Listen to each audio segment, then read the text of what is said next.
I walked into my childhood home expecting Sunday dinner and cake to celebrate Hannah's new house. Instead, my parents ambushed me with a stack of mortgage documents demanding I take over $520,000 in loan payments. They announced they'd been telling relatives for months that I already agreed to this arrangement. My sister lounged smugly at the dining table, keys to her dream home dangling from her manicured fingers, while her 3 children played in the backyard. When shock rendered me speechless, Dad slammed his fist down, threatening legal consequences for breaking our supposed verbal contract. The betrayal sliced through my heart like broken glass. The familiar scent of Mom's pot roast filled the air, but my stomach churned with disbelief instead of hunger. Hannah's designer purse sat prominently on the counter, a stark contrast to the secondhand furniture I'd grown up with in this same kitchen. The mortgage papers spread across the table like evidence of a crime I never committed, each page stamped with official seals and my parents' signatures alongside spaces marked for mine. "Eliza, sweetheart, you've been saving money for years," Mom said, her voice dripping with false sweetness.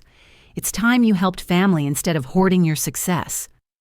Her words carried the same manipulative tone she'd used throughout my childhood whenever she wanted something from me. Dad adjusted his reading glasses, pointing to specific clauses in the contract with his weathered finger. "We've already told everyone at church about your generous offer.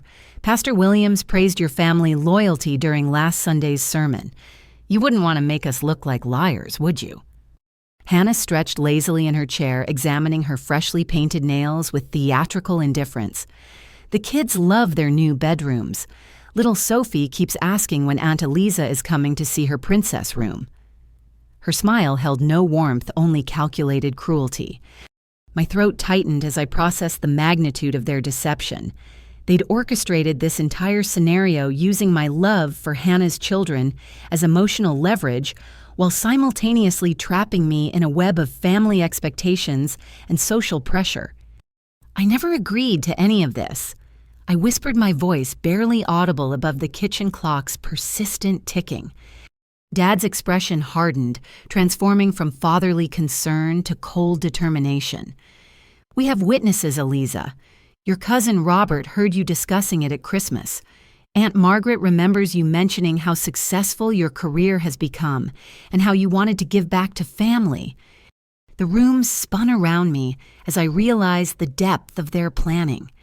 Every family gathering, every casual conversation about my job, every proud moment they'd claimed to share in my achievements had been reconnaissance for this moment. They'd weaponized my success against me, turning my hard work into an obligation I never accepted. Hannah's youngest daughter ran inside, chocolate ice cream smeared across her cheeks, and wrapped her tiny arms around my legs. "Aunt Eliza, Mommy says you bought us a house. Thank you, thank you."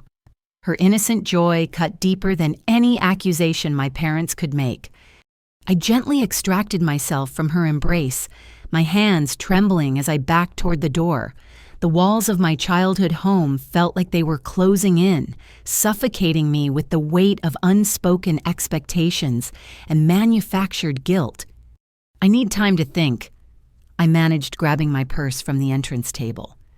"Time to think about honoring your commitments," Dad called after me, his voice echoing through the hallway. "We'll be contacting our attorney tomorrow morning. Family or not, a promise is a promise." The front door slammed behind me with finality, the sound reverberating through my chest like a gunshot. I sat in my car for 20 minutes staring at the house where I'd grown up, wondering how the people who raised me had become strangers capable of such calculated betrayal. Driving home through the familiar streets of my childhood neighborhood memories flooded back with painful clarity. I'd always been the responsible daughter, working 3 part-time jobs during high school, while Hannah partied and dated. When college acceptance letters arrived, I celebrated alone in my bedroom, while our parents fretted over Hannah's failed applications and mounting credit card debt. Throughout my undergraduate years studying finance, I lived on ramen noodles and wore the same 3 outfits to class, determined to graduate debt-free through scholarships and relentless work ethic. Hannah, meanwhile, dropped out of community college twice each time, claiming the coursework was too stressful for her creative spirit. The pattern continued through my 20s. While I climbed the corporate ladder at Morrison Financial Group, earning my certified financial analyst credentials and building an impressive portfolio, Hannah accumulated 3 children with different fathers and a lifestyle funded entirely by our parents' credit cards. But now, sitting in my apartment reviewing old family photos, I noticed something sinister I'd previously dismissed as parental concern.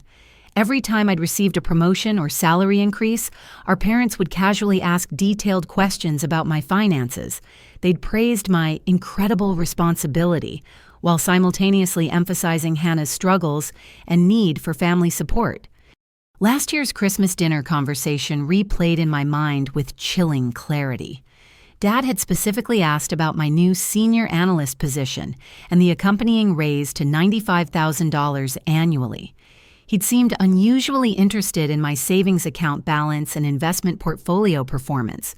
Mom had steered the conversation toward Hannah's housing difficulties, mentioning how rental prices kept increasing and how stable homeownership would benefit the children's education. She'd painted vivid pictures of little Sophie struggling to concentrate on homework in their cramped apartment while neighbors played loud music late into the night. I'd felt genuine sympathy for my sister's situation, even offering to help with a security deposit for a better rental.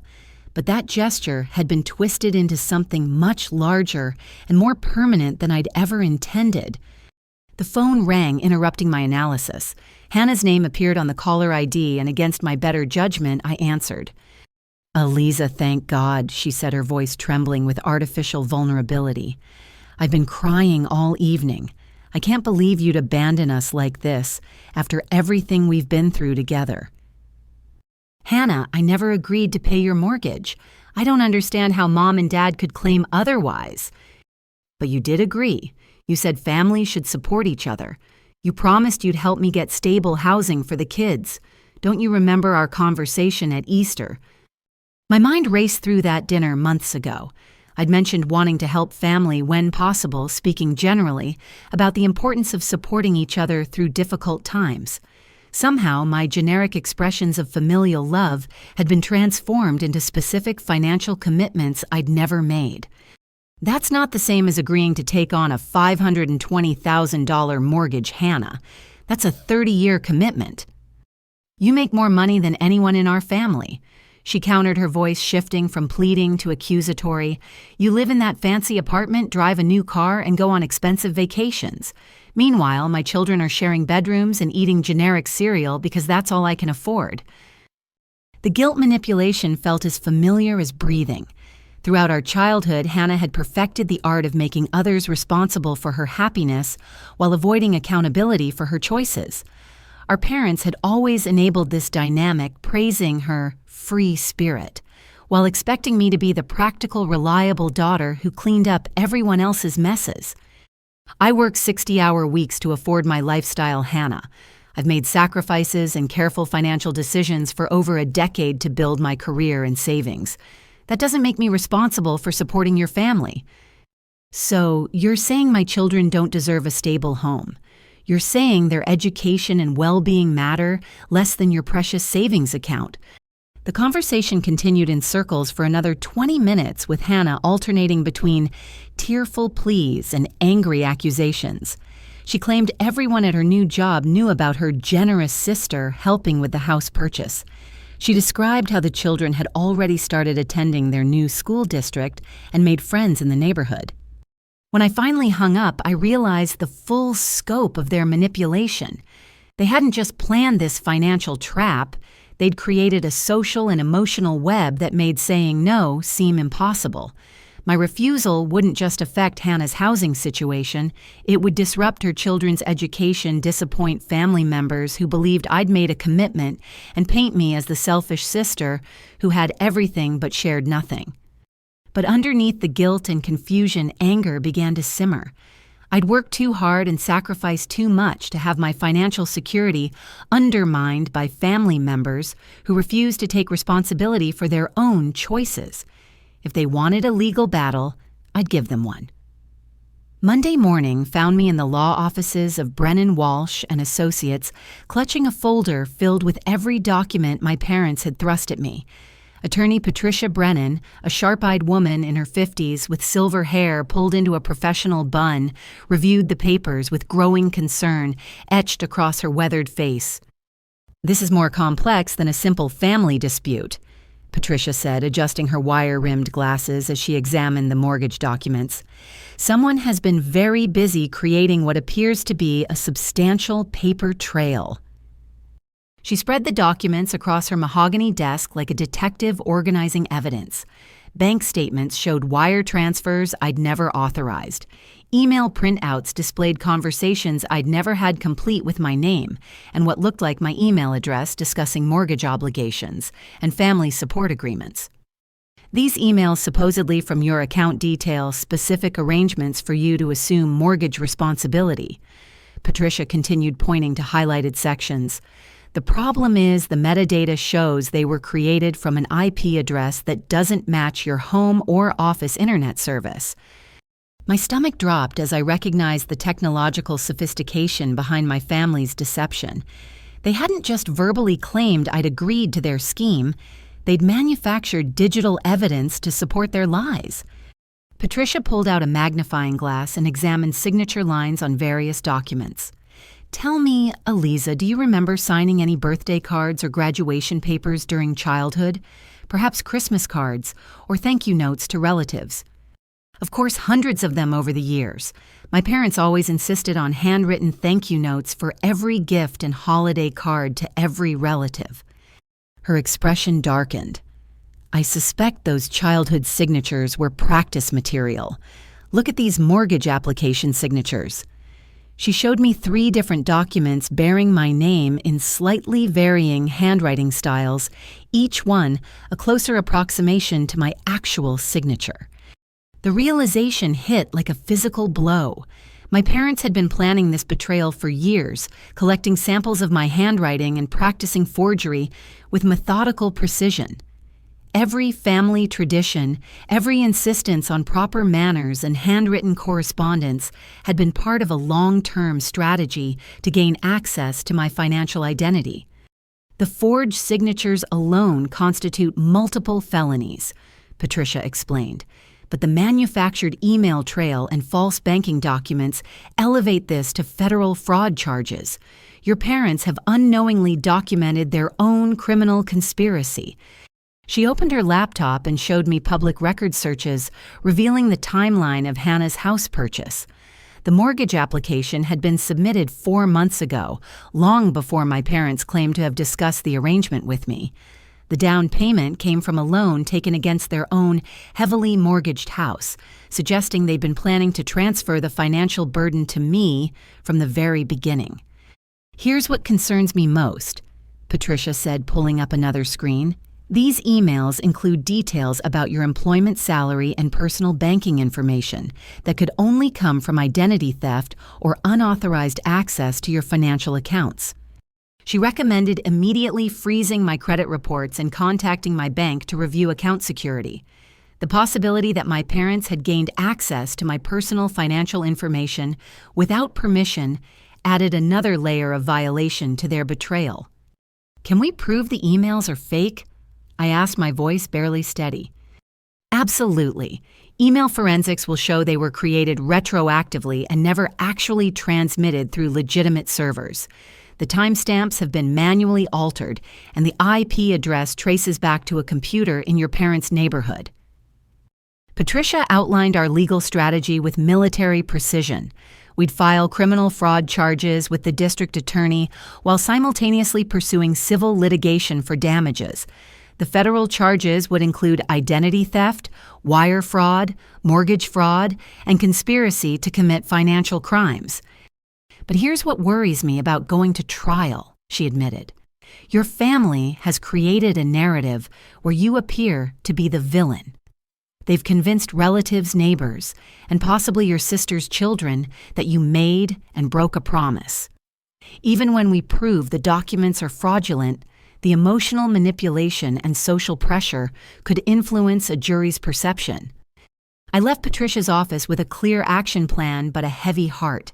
The legal system could address the criminal aspects of my family's behavior, but it couldn't repair the broken trust or heal the emotional wounds they'd inflicted. My parents had weaponized my love for family against me, and even victory in court wouldn't restore the relationships they'd destroyed. The drive home took me past my old elementary school where I'd first learned about honesty and integrity from teachers who stressed the importance of keeping promises and telling the truth. The irony wasn't lost on me that my parents, who'd taught me those values, had abandoned them completely in their quest to manipulate my financial success for Hannah's benefit. That evening, I sat in my apartment reviewing bank statements and credit reports, searching for any other signs of unauthorized access or identity theft.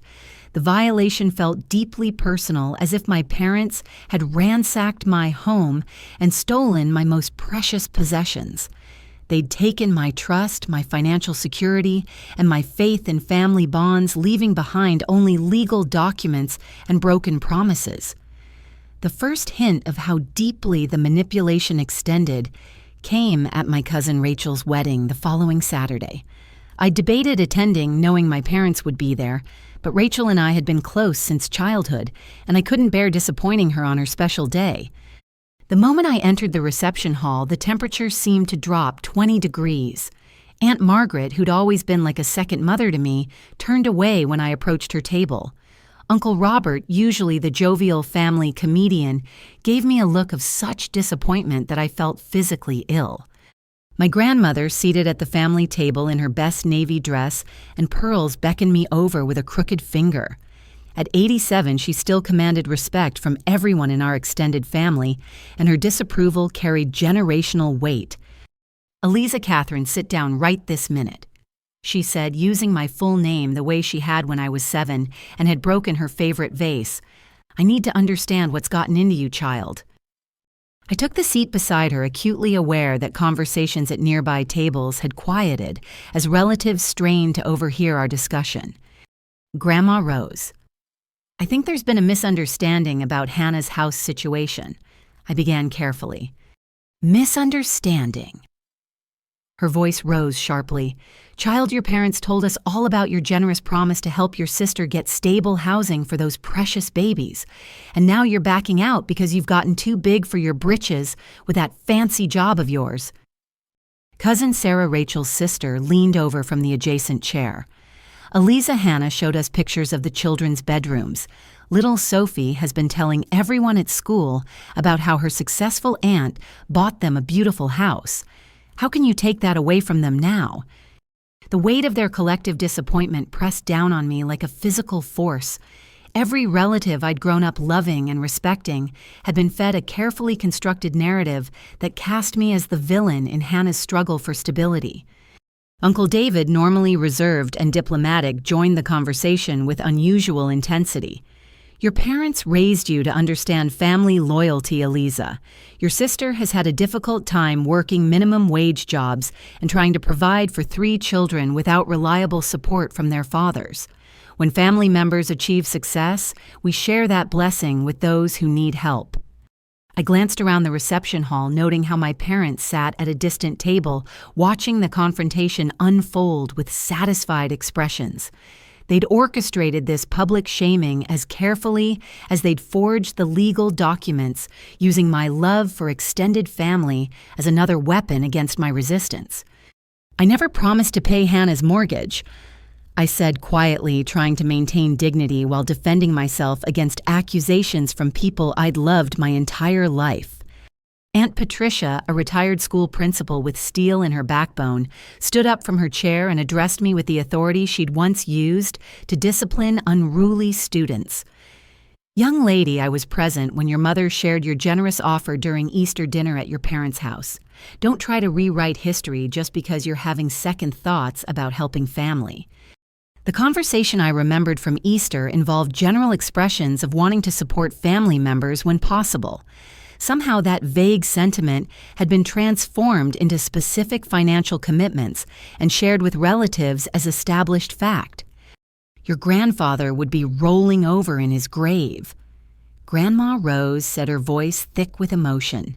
He worked 3 jobs during the Depression to keep this family together, and he taught us that success means nothing if you don't lift up the people you love. Hannah appeared at our table as if summoned by invisible signals, her eyes red-rimmed and her voice trembling with practiced vulnerability. She wore a simple black dress that emphasized her financial struggles while highlighting her natural beauty, a calculated choice that made me appear wealthy and heartless by comparison. "I'm trying to give my children the stable home I never had growing up," she said, addressing the table but speaking loudly enough for nearby guests to overhear. "Eliza knows how hard I've worked to turn my life around. I thought family meant we supported each other through difficult times." Little Sophie, dressed in her flower girl outfit, ran up to Hannah and tugged on her dress. "Mommy, when are we moving into our big house? You promised we could paint my room pink." The manipulation reached peak effectiveness as my 6-year-old niece unknowingly became a prop in my family's campaign to coerce my financial compliance. Every adult at the table looked at me as if I were personally responsible for disappointing an innocent child. Cousin Robert, who'd driven 4 hours to attend the wedding, leaned across the table with genuine concern in his voice. "Eliza, I co-signed a car loan for Hannah 3 years ago when she needed reliable transportation for work. It was challenging financially, but family steps up when family needs help. I don't understand why you'd make such a generous promise and then change your mind." The revelation hit me like cold water. Robert's financial assistance to Hannah hadn't been a one-time favor. It had been part of a pattern where my parents identified successful family members and manipulated them into supporting Hannah's lifestyle. I was just the latest target in a long-term strategy. "How much was the car loan?" I asked, dreading the answer. $28,000, he replied, but it was worth it to help Hannah get back on her feet after her second divorce. The pieces fell into place with sickening clarity. My parents had been systematically approaching financially stable family members, manufacturing crises and obligations that resulted in monetary support for Hannah. The mortgage scheme wasn't their first attempt at financial manipulation. It was simply the most ambitious. I excused myself from the table, claiming I needed fresh air, but really needing space to process the magnitude of my family's deception. Outside the reception hall, I sat on a stone bench overlooking the gardens, where Rachel and her new husband had exchanged vows hours earlier, surrounded by the same family members who now viewed me as selfish and untrustworthy. The irony was devastating. I'd worked harder than anyone in our family to achieve financial success, motivated partly by the desire to help loved ones when opportunities arose. But my success had made me a target for manipulation rather than a source of genuine family support. My phone buzzed with a text message from Rachel. "Everything okay? You looked upset at Grandma's table." I typed and deleted several responses before settling on family stuff. "Don't worry about it on your wedding day. You look beautiful." But inside, I knew that my relationship with my extended family might never recover from my parents' calculated campaign of lies and emotional manipulation.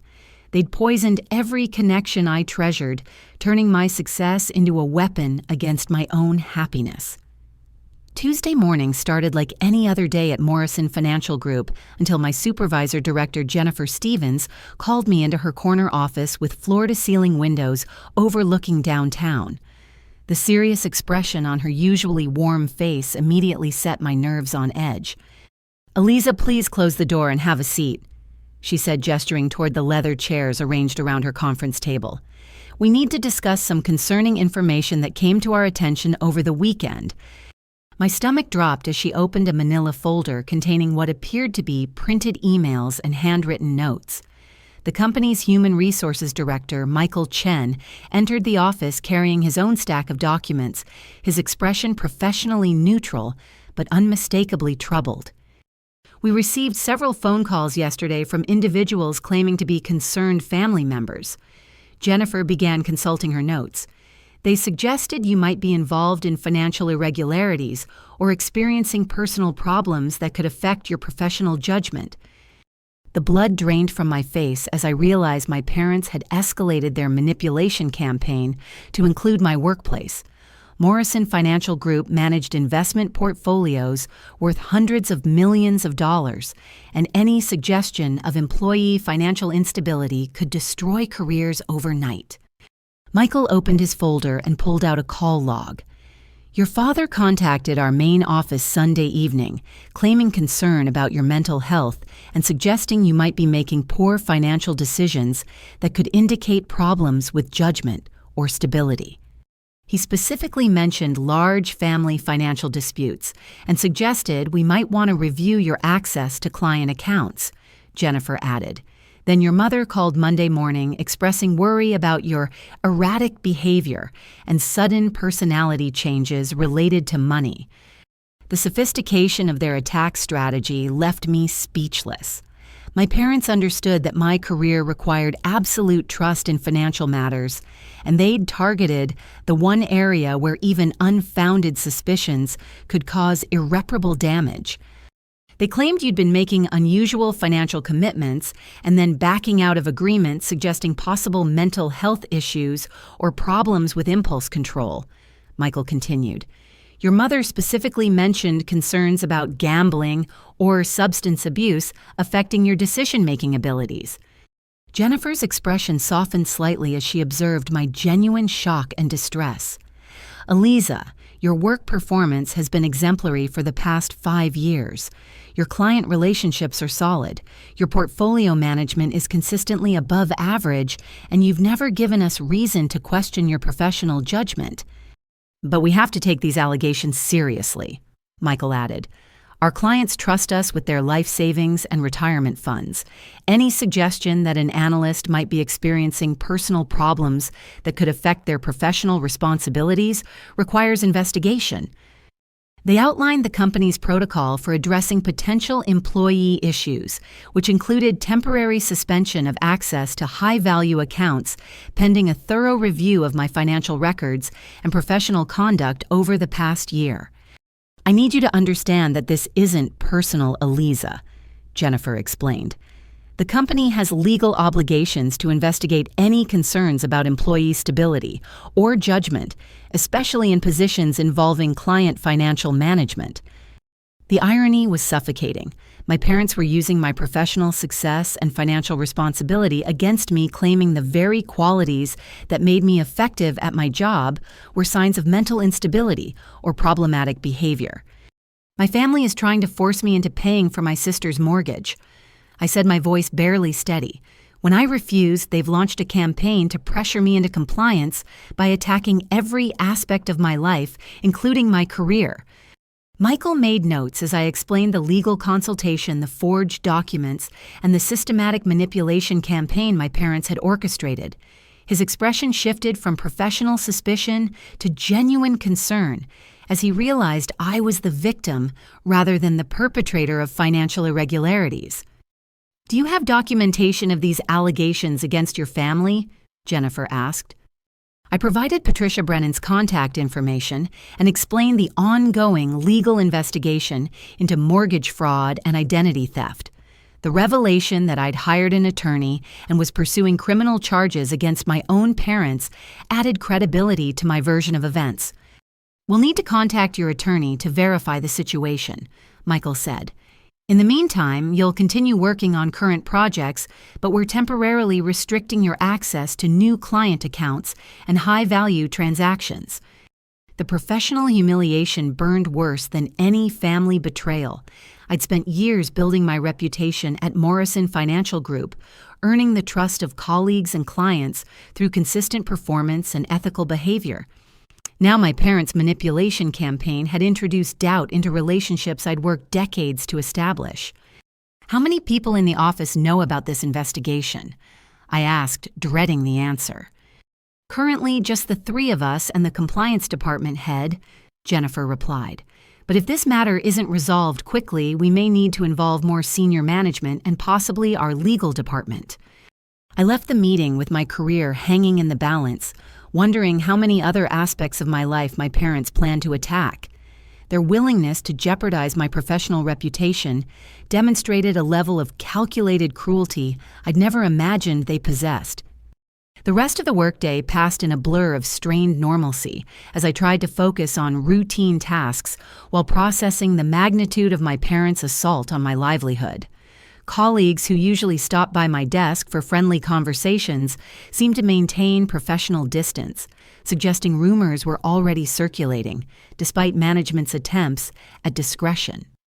By 5 o'clock, I sat alone in my office reviewing the day's events and contemplating how quickly my stable, successful life had descended into chaos.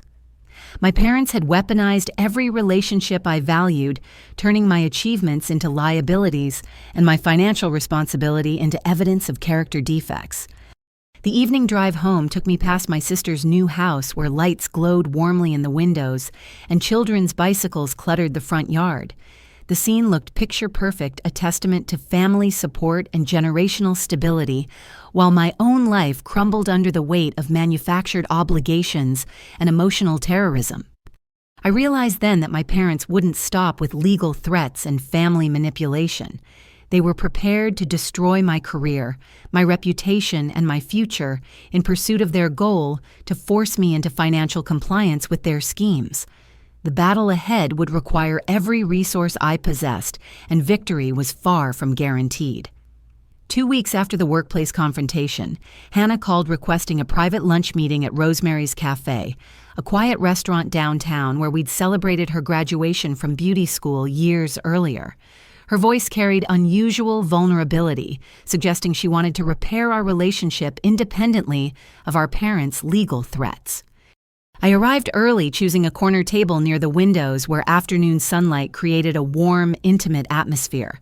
When Hannah entered wearing a flowing sundress and minimal makeup, she looked younger and more approachable than she had during recent family confrontations. "Eliza, thank you so much for meeting me," she said, sliding into the chair across from me. "I've been thinking about everything that's happened, and I realized we need to talk sister to sister without Mom and Dad influencing the conversation." Her apparent sincerity caught me off guard. Despite everything, I still loved my sister and desperately wanted to believe we could find common ground that didn't involve financial manipulation or legal threats. "I'm glad you reached out, Hannah. This whole situation has gotten completely out of control." She nodded earnestly, her eyes glistening with unshed tears. "I know I haven't always made the best choices in my life. The kids' fathers weren't reliable. I struggled with school, and I've depended too much on family support. But I've been working really hard to get my life together." Hannah's phone sat prominently on the table beside her water glass, positioned at an unusual angle that seemed oddly deliberate. Something about its placement nagged at my subconscious, but I dismissed the feeling as paranoia brought on by weeks of family conflict. "I understand you're trying to provide stability for your children," I said carefully. "But the mortgage situation isn't something I ever agreed to, and the legal pressure from Mom and Dad has made everything worse." "I know, and I feel terrible about the way they've handled this," Hannah replied, leaning forward with apparent earnestness. "But put yourself in my position for a minute. I'm a single mother working part-time at a hair salon trying to raise 3 kids in a cramped apartment where the neighbors play loud music until 3 in the morning.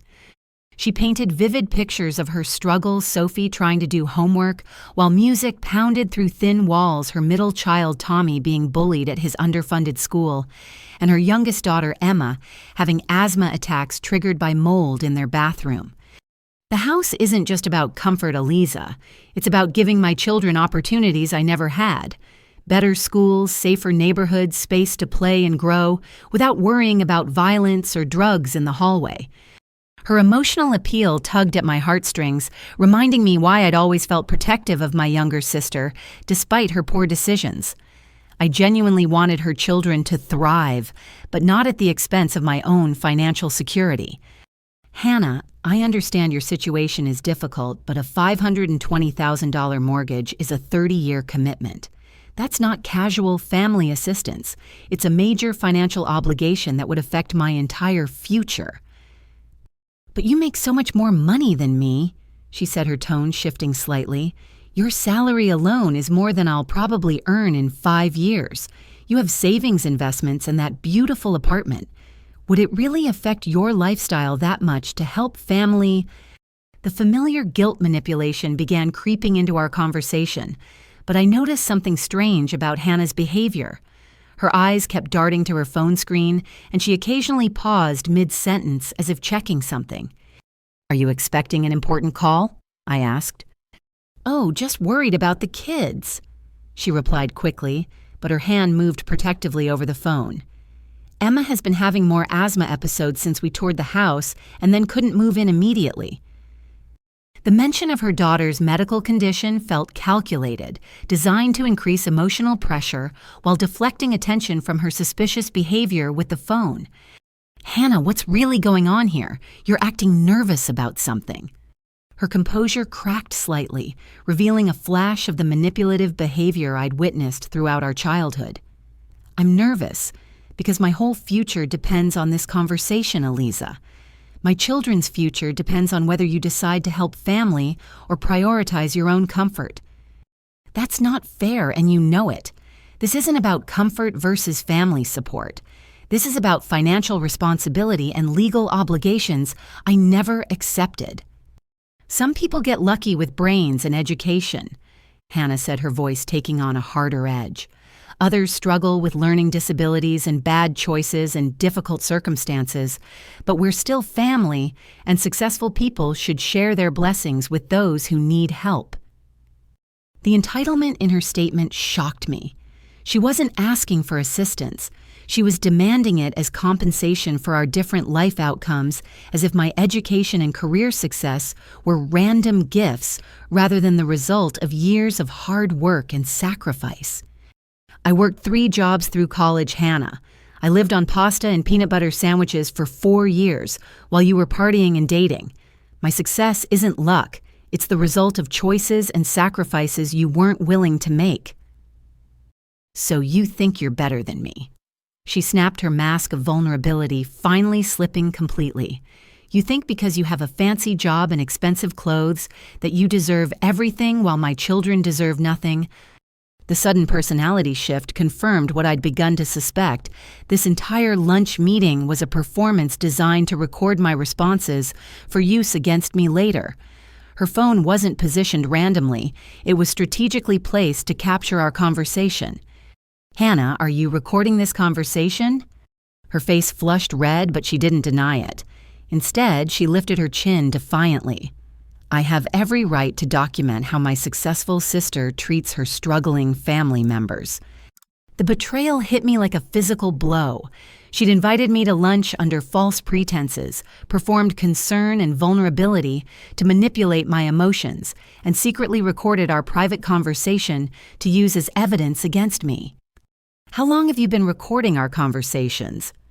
"Long enough to show everyone who you really are," she replied, abandoning all pretense of sisterly affection. "I have hours of recordings where you sound selfish and materialistic, caring more about your precious savings account than your own nieces and nephew." The sophisticated nature of her deception revealed planning and coordination that went far beyond spontaneous family conflict. She'd been systematically gathering evidence to support their legal case while presenting herself as an innocent victim of my alleged selfishness. "You've been editing these recordings, haven't you? Taking my words out of context to make me sound worse than I am." Hannah's smile held no warmth, only cold satisfaction. "I've been showing people the real Eliza, the one who thinks she's too good for her family now that she has money and success." I stood up from the table, my hands shaking with a combination of anger and heartbreak. The sister I'd grown up loving and protecting had become a stranger willing to deceive and manipulate me for financial gain. "This conversation is over, Hannah. If you want to continue this battle, we'll settle it in court with real evidence instead of manufactured lies."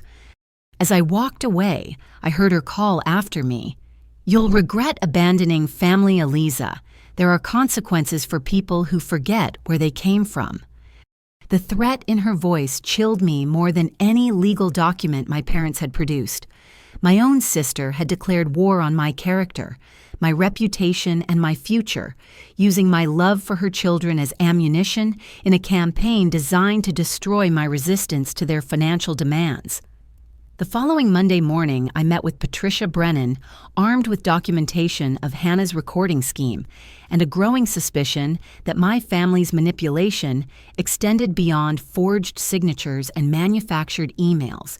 Patricia's office buzzed with activity as her paralegal Jennifer Walsh organized bankers' boxes filled with financial records we'd requested through legal discovery.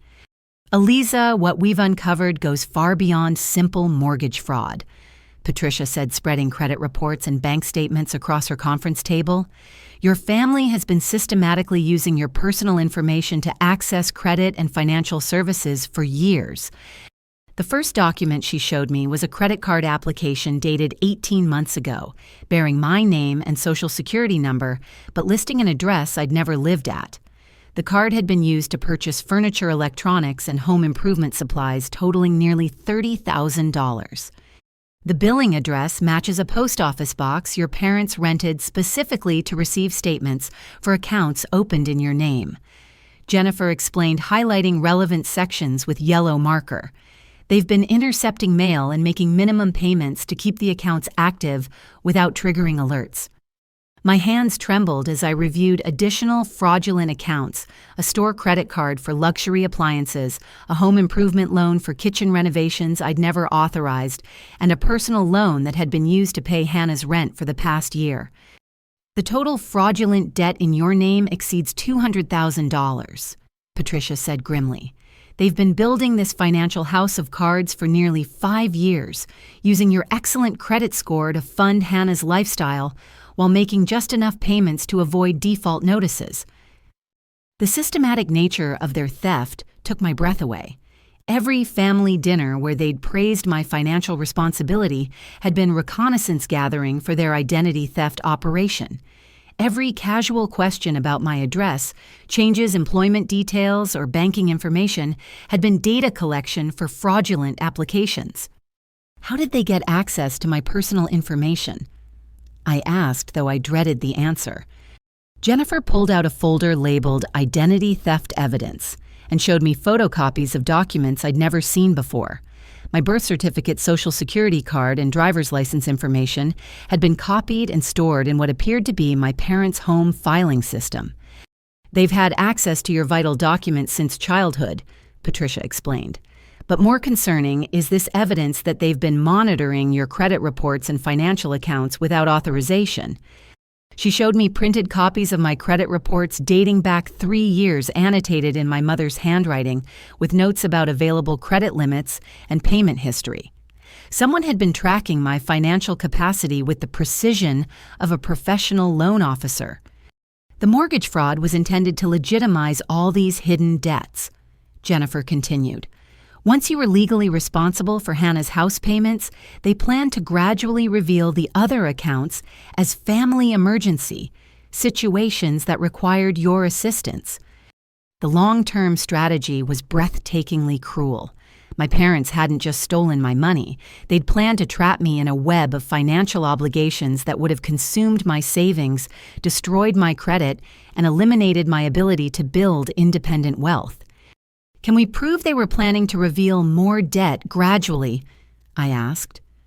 Patricia opened her laptop and showed me a document that made my blood run cold, a spreadsheet titled Eliza Financial Capacity Analysis, with detailed calculations of my salary expenses and potential debt service capability.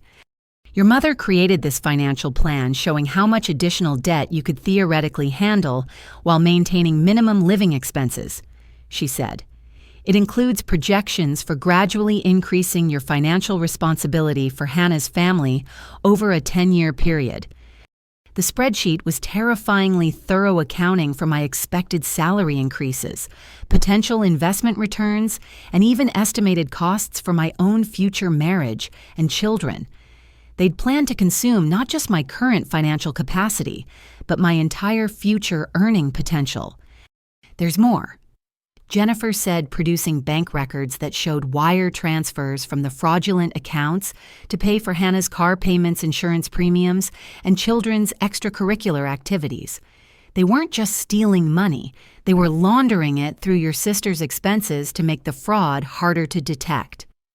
The paper trail revealed a criminal enterprise that had been operating under my nose for years. Every family gathering where Hannah had seemed stressed about money, every casual mention of financial struggles, had been theater designed to justify the theft of my financial identity. "What's our legal position for recovery?" I asked, struggling to process the magnitude of their betrayal. "The federal charges will be substantial," Patricia said. "Identity theft, wire fraud, bank fraud, conspiracy to commit financial crimes, and money laundering. We're looking at potential prison sentences of 15 to 20 years if they're convicted on all counts." But the criminal charges were only part of our strategy. The civil lawsuit would seek full restitution for stolen funds damages, for credit repair costs, and compensation for the emotional distress and professional damage their scheme had caused. "Here's what troubles me most about the timeline," Jennifer said, consulting her notes. "The mortgage application was submitted the same week you received your promotion to senior analyst. They weren't just stealing from your current income, they were stealing from future earning potential they'd calculated with remarkable precision. The revelation that my parents had been tracking my career progress to optimize their theft strategy felt like the ultimate violation. They'd celebrated my professional achievements while simultaneously planning to steal the financial security those achievements represented. "How long will it take to clear my credit and recover the stolen funds?" I asked. "With criminal convictions, probably 2 to 3 years for full financial recovery," Patricia replied. "But the emotional and family relationship damage may never fully heal." As I left Patricia's office that afternoon, I carried copies of evidence that painted my parents not as misguided family members, but as sophisticated criminals who'd built a multi-year conspiracy around stealing my financial identity. The people who'd raised me to value honesty and integrity had become strangers willing to destroy my future for their own benefit. The drive home took me past Hannah's new house where my stolen money had paid for the down payment and closing costs. The beautiful suburban home with its manicured lawn and children's playground represented not family support, but criminal proceeds from years of systematic theft. I realized then that recovery would require more than just legal victories and financial restitution. I needed to rebuild my entire understanding of family relationships and learn to protect myself from people who'd weaponized my love against my own security and well-being. Wednesday afternoon, I returned home from work to find a crowd gathered outside my apartment complex, their voices carrying across the parking lot like a swarm of angry insects. Hannah stood on the sidewalk holding a cardboard sign reading, "Family abandons children," while her 3 kids sat on a blanket nearby, looking confused and tired. News van antennas extended toward the sky like metal trees, and a reporter with perfectly styled hair spoke earnestly into a camera while gesturing toward my building. My stomach dropped as I realized my family's manipulation campaign had escalated to public humiliation and media involvement. I parked 2 blocks away and walked back, pulling my jacket hood up to avoid recognition. The crowd included neighbors I'd lived near for 3 years, local residents drawn by the commotion, and what appeared to be members of Hannah's church community, holding handmade signs supporting her cause. My sister promised to help us get a stable home for the children. Hannah's voice carried over the crowd as she spoke to the reporter. But when it came time to honor her commitment, she decided her savings account was more important than her own nieces and nephew. Little Sophie held a smaller sign reading, "Please help our family," in crayon lettering that was clearly adult-guided. Her innocent participation in the manipulation tactic made me feel physically ill, knowing my sister was using her own children as props in an emotional blackmail scheme. The reporter, a young woman with ambitious energy and a microphone bearing the local news station's logo, asked leading questions designed to maximize drama and viewer sympathy. How has this family conflict affected the children's living situation? "We might lose our house because Eliza changed her mind about helping family," Hannah replied, dabbing at her eyes with a tissue. "The kids have already started at their new school and made friends in the neighborhood. They don't understand why their successful aunt would abandon them now." I watched from behind a parked car as Hannah's performance continued painting me as a wealthy, heartless sister who'd callously broken promises to struggling family members. The story was perfectly crafted for social media outrage, with innocent children, family betrayal, and economic inequality, creating an irresistible narrative for public consumption. My phone buzzed with notifications as the story went viral on local Facebook groups and neighborhood social media platforms. Comments ranged from supportive to viciously critical, with strangers making judgments about my character based on Hannah's carefully constructed version of events. "Some people get so successful they forget where they came from," one comment read. Another added, "Those poor children deserve better than a selfish aunt who cares more about money than family." The most devastating comments came from neighbors and community members who recognized my name in apartment building. "I live in her complex and she drives a new car while her sister's kids might be homeless. Disgusting behavior." By evening, the story had been picked up by regional news outlets and shared thousands of times across social media platforms. Videos showed edited clips of Hannah tearfully describing my alleged broken promises, while her children played innocently in the background. The narrative had been skillfully crafted to exclude any mention of forged documents, identity theft, or fraudulent mortgage applications. Instead, it presented a simple story of family conflict, where a successful woman had abandoned her struggling sister and innocent children for selfish financial reasons. My landlord, Mrs. Peterson, called that evening to express concern about the negative publicity affecting the apartment complex's reputation. Other tenants had complained about the news crews and protesters, and she gently suggested I might consider finding alternative housing until the family dispute resolved. "I understand this is a difficult personal situation," she said carefully, "but the disruption is affecting other residents, and some have expressed concern about their own safety and privacy." The professional consequences came swiftly as well. My supervisor at Morrison Financial Group called to inform me that clients had seen the news coverage and raised questions about my stability and judgment. The company was considering additional restrictions on my responsibilities until the matter resolved. "Public relations problems can affect client trust," Jennifer Stevens explained. "We need to protect both you and the firm's reputation during this challenging time."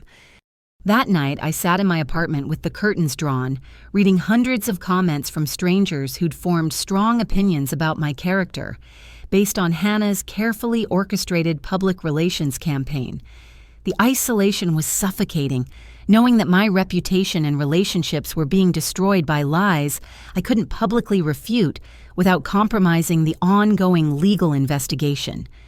The cruelest aspect was Hannah's use of her children as unwitting participants in the manipulation. Sophie and her siblings had no understanding of mortgage fraud or family financial dynamics. They only knew their mother was upset, and somehow their aunt was responsible for their distress. I realized then that my parents and sister weren't just attacking my financial security, they were systematically destroying every aspect of my life to force compliance with their demands. They understood that social pressure and public humiliation could be more effective than legal threats in breaking down my resistance. The media coverage also revealed the sophisticated nature of their manipulation strategy. They'd timed the public campaign to coincide with maximum emotional impact, using innocent children and economic hardship to generate sympathy while avoiding any mention of their own criminal behavior. As I prepared for bed, protesters still gathered outside my building, their voices carrying through my windows like a constant reminder of how completely my life had been turned upside down by family members who claimed to love me. The battle ahead would require not just legal victory, but the strength to withstand public condemnation based on lies I couldn't yet openly challenge. The phone call that shattered the last stable relationship in my life came on Friday evening while I sat in my apartment avoiding the lingering media attention outside. David's voice carried an unfamiliar coldness that immediately put me on alert. "Aliza, we need to talk," he said without his usual warm greeting. "Can you meet me at Morrison Park in 30 minutes? David and I had been together for 2 years, building what I'd believed was a strong foundation based on mutual respect, shared values, and genuine affection. He'd been my anchor through the recent family crisis, offering emotional support and logical perspective when manipulation and chaos threatened to overwhelm me. I found him sitting on our favorite bench overlooking the pond where we'd shared countless Sunday afternoon conversations about our future together. His body language was rigid and distant, and he avoided making eye contact when I approached. "David, what's wrong? You sounded upset on the phone." He turned to face me with an expression I'd never seen before, a mixture of disappointment and wary concern that made my heart race with anxiety. "Your parents called me yesterday," he said slowly. "They wanted to discuss some concerning things about your mental health and recent behavior." The ground seemed to shift beneath me as I realized my family had expanded their attack to include my romantic relationship. They'd weaponized David's care for me against our bond, using his love as another tool for manipulation and control. "What did they tell you?" "They said you've been having episodes of erratic behavior, making impulsive financial decisions, and then backing out when you realize the consequences." David replied, his voice carefully measured. "They suggested you might be developing the same mental health issues that affected your grandfather." My grandfather had struggled with bipolar disorder during an era when mental health treatment was primitive and stigmatized. My parents were exploiting both David's limited knowledge of my family history and society's lingering prejudices about mental illness. They mentioned gambling problems, substance abuse, and possible personality disorders that run in your family. David continued, "Your mother was crying, saying she was worried about your safety and the safety of people around you." The sophistication of their psychological manipulation was breathtaking. They'd identified David's protective instincts and caring nature, then fed him carefully crafted concerns that would make him question my stability and honesty rather than their motives. "David, my family is trying to force me into paying for my sister's mortgage through fraud and legal intimidation. Everything they told you is part of that manipulation campaign." He studied my face with the analytical expression he used when evaluating complex engineering problems at his job. "But how do I know what's real anymore, Aliza? This whole situation is completely outside my experience. Normal families don't have these kinds of conflicts." "Exactly why they chose to target you," I said, recognizing how effectively my parents had exploited David's stable family background and trusting nature. They knew you wouldn't immediately recognize manipulation tactics because you've never experienced them. David stood up and walked to the pond's edge, throwing pebbles into the water with unnecessary force. "Your mother showed me medical records suggesting a family history of mental illness and financial irresponsibility. She had documentation going back generations. The revelation that my parents had manufactured or manipulated medical records to support their psychological warfare against me represented a new level of criminal behavior. They'd violated not just my financial privacy, but my medical privacy as well." "What kind of documentation?" I asked, though I dreaded the answer. "Hospital admission records for your grandfather, court documents from your uncle's bankruptcy, and what appeared to be psychological evaluation reports suggesting genetic predisposition to mental health issues affecting judgment and decision-making." The fabricated evidence was clearly designed to make David question everything about our relationship, while positioning my parents as concerned family members trying to protect him from my supposedly dangerous instability. "David, I've been working with an attorney to document years of identity theft and financial fraud by my parents. This isn't about my mental health, it's about their criminal behavior." "But that's exactly what someone with mental health issues would say," he replied, the doubt evident in his voice. How can I distinguish between reality and paranoid delusions when everything is so complicated and dramatic? The impossible position my parents had created was maddening. Any attempt to explain their manipulation sounded paranoid, while their manufactured evidence and tearful concern appeared rational and credible to someone unfamiliar with their tactics. We've been together for 2 years, David. Have I ever shown signs of instability, poor judgment, or irresponsible behavior during our entire relationship? He was quiet for a long moment, obviously wrestling with conflicting information and emotions. No, but mental health issues can develop gradually, and stress can trigger episodes in people with genetic predisposition. So you're choosing to believe my parents over your own experience with me. I'm trying to make sense of a situation where everyone is telling me different things, and I don't have enough information to know who's being honest, he said, frustration evident in his voice. The conversation continued for another hour, with David expressing concerns that had been carefully planted by my parents, and me attempting to provide rational explanations that sounded increasingly desperate even to my own ears. I need some time apart to think about everything, David finally said. This relationship has become too complicated and stressful for me to handle right now. Walking back to my car alone, I realized my parents had successfully isolated me from every significant relationship in my life. They'd turned family against me, jeopardized my career, mobilized community opinion, and now destroyed my romantic partnership through systematic psychological manipulation.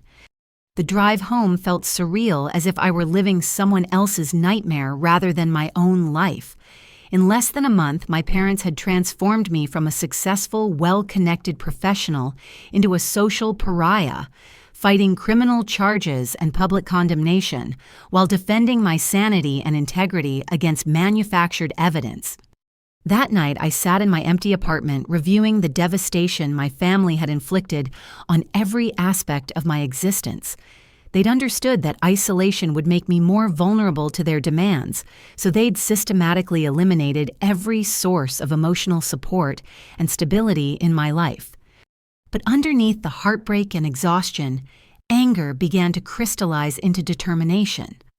My parents had underestimated my resilience and legal resources, assuming I would eventually capitulate under pressure rather than fight back effectively.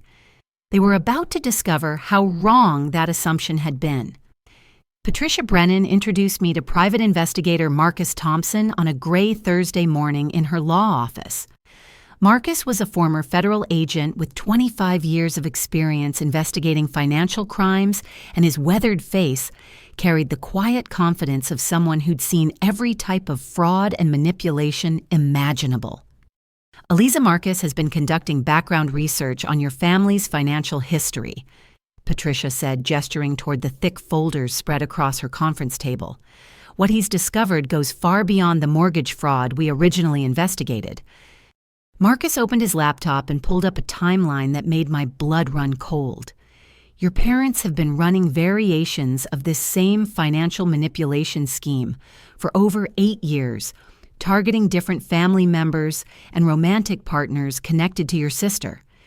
The first entry on his timeline dated back to Hannah's marriage to her first husband, Robert Miller, a military contractor earning $75,000 annually. Within 6 months of their wedding, Hannah's parents had convinced Robert to co-sign a loan for Hannah's business investment that turned out to be a luxury vacation and shopping spree. Robert told me he was pressured into multiple financial commitments under the guise of family emergencies and investment opportunities, Marcus explained. By the time their divorce was finalized, he'd accumulated over $40,000 in debt that was technically his responsibility, but had solely benefited Hannah and her lifestyle. The pattern continued through Hannah's subsequent relationships. Her second boyfriend, a successful restaurant owner named Christopher Davis, had been manipulated into paying for Hannah's cosmetic surgery under the pretense that improved self-confidence would help her find stable employment. Christopher described the same tactics your parents used against you, Marcus continued. Emotional manipulation manufactured family crises and social pressure from extended family members who'd been fed carefully crafted stories about his generous commitment to help Hannah. The most disturbing revelation involved Hannah's children's fathers, who'd been systematically pursued through aggressive legal tactics designed to maximize child support payments regardless of their actual financial capacity or involvement in their children's lives. Your parents hired private attorneys to pursue each father for maximum support payments, often exceeding state guidelines through claims of special needs and extraordinary expenses. Marcus said, showing me court documents that painted my parents as advocates for their grandchildren while pursuing punitive financial judgments. Marcus had interviewed 7 different individuals who'd been targeted by my parents' manipulation schemes over the years, each following a predictable pattern identification of financially successful people in Hannah's orbit cultivation of artificial relationships and obligations, and systematic pressure to provide monetary support disguised as family assistance or emergency aid. The sophistication of their operation impressed even me, Marcus admitted. They maintain detailed financial profiles of potential targets, monitor credit reports and career advancement, and time their approaches to maximize psychological pressure and legal leverage. He showed me copies of a filing system my parents maintained that included background checks, financial records, and psychological profiles of family members and romantic interests they considered viable targets for manipulation. "Your file is the most comprehensive," Marcus said, opening a folder labeled with my name that contained detailed information about my education career, progression, salary history, and personal relationships dating back to college. The invasion of privacy was staggering. They'd tracked my professional development with the precision of criminal investigators, documenting every promotion, salary increase, and career opportunity while planning how to exploit my success for Hannah's benefit. "They've been planning the mortgage scheme specifically for over 3 years," Marcus continued. "The timeline coincides with your promotion to senior analyst and the resulting salary increase that made you capable of supporting a significant mortgage payment." Marcus had also uncovered evidence that my parents operated with Hannah's full knowledge and active participation in identifying and cultivating targets. She wasn't a helpless victim of their manipulation. She was a willing partner who helped select and emotionally manipulate the people who funded her lifestyle. Hannah provided personal information about her romantic partner's financial situations, emotional vulnerabilities, and family relationships that your parents used to optimize their manipulation strategies, Marcus explained. The revelation that my sister had been actively participating in the systematic exploitation of people who cared about her represented a level of betrayal I'd never imagined possible. She'd weaponized intimacy and trust as tools for financial predation. "What's their current legal exposure?" I asked, struggling to process the scope of their criminal enterprise. Federal prosecutors are reviewing evidence of organized financial fraud conspiracy to commit theft and racketeering charges that could result in significant prison sentences, Marcus replied. The pattern of behavior over multiple years with different victims elevates this beyond simple family financial disputes. Patricia added that the civil litigation would seek restitution from all affected parties, including recovery of fraudulent payments made to Hannah and compensation for damages suffered by previous victims who'd been too embarrassed or intimidated to pursue legal action. "The good news is that this evidence completely destroys their credibility and public sympathy campaign," Marcus said. "When people understand they've been running a multi-year criminal enterprise targeting family members and romantic partners, the narrative changes from family dispute to organized crime." I left that meeting with a complex mixture of vindication and heartbreak. The evidence would ultimately clear my reputation and result in criminal consequences for my parents and sister.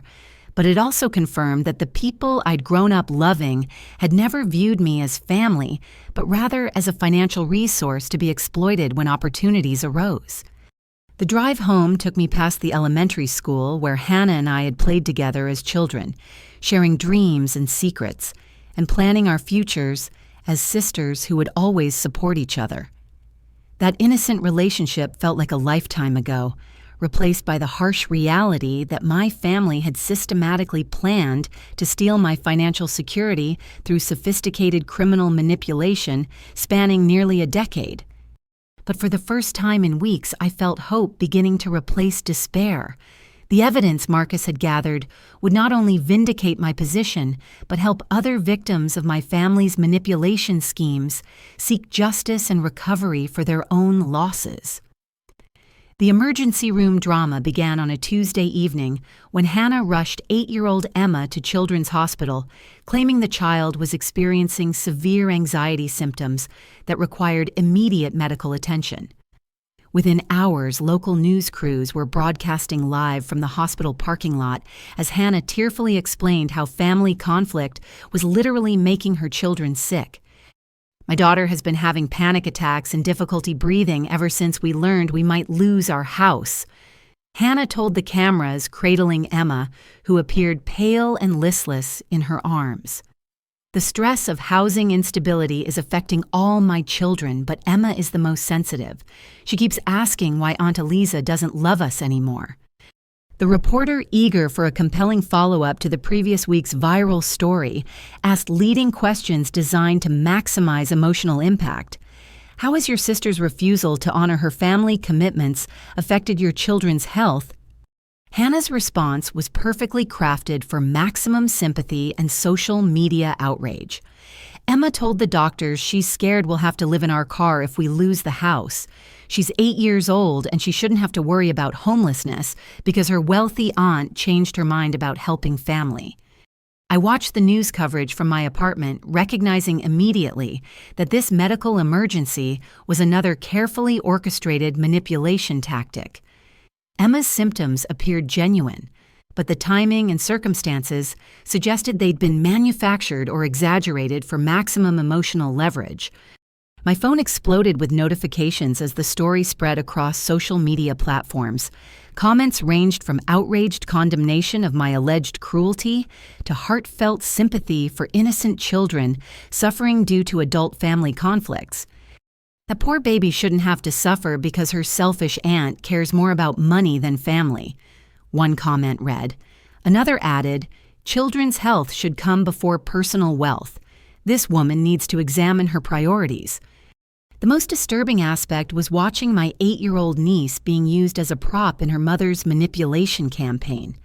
Emma had been coached to express fears about homelessness and abandonment, traumatizing her with anxieties about adult financial conflicts she couldn't possibly understand. Hannah's performance at the hospital included specific medical claims designed to establish urgency around the mortgage situation. She told doctors and reporters that Emma's symptoms had worsened since learning about potential housing instability, creating a direct causal link between my financial refusal and her daughter's medical crisis. The pediatrician said stress can manifest as physical symptoms in sensitive children, Hannah explained to the cameras. Emma has always been close to her aunt, and she doesn't understand why someone she loves would abandon our family when we need help most. The emotional manipulation reached new depths of cruelty as Hannah exploited her own child's genuine confusion and distress to generate public pressure against me. Emma's tears and obvious anxiety were real, even if the circumstances creating them had been deliberately manufactured. Local news stations picked up the story, immediately framing it as an update on the ongoing family conflict with the added element of innocent children suffering medical consequences.